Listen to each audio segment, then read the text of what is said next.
আসসালামু আলাইকুম গাইস, আপনারা সবাই কেমন আছেন? দেখেন আজকের রেসিপি কলাই পিঠা। এটা আমার ফুপি আর আমরা সবাই মিলে বানিয়েছি। দেখেন কি সুন্দর হয়েছে, মাশাআল্লাহ, যে সফট আর নরম তুলতুলে।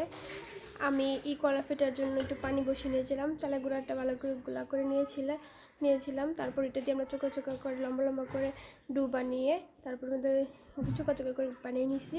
তারপরে এখন আমরা এটা রস ভালো করে জাল দিয়ে রসেটি সামান্য চিনি দিয়ে পরে জাল করে নিয়েছি ভালো করে। পরে পিঠাগুলো দিয়ে দিয়েছি, কতক্ষণ পিঠাগুলো দিয়ে ডেকে দিয়েছি।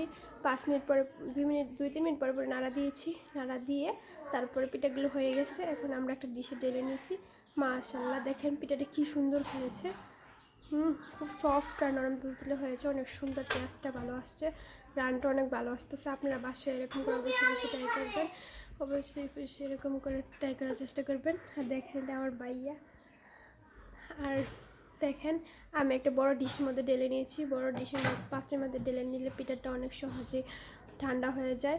তারপরে আপনারা পিঠাটা ঠান্ডা হলে একটু দুধ গরম করে দুধটা দিয়ে আপনারা আবার ভিজে ভিজে খাবেন, ওটা আরও ভালো লাগবে।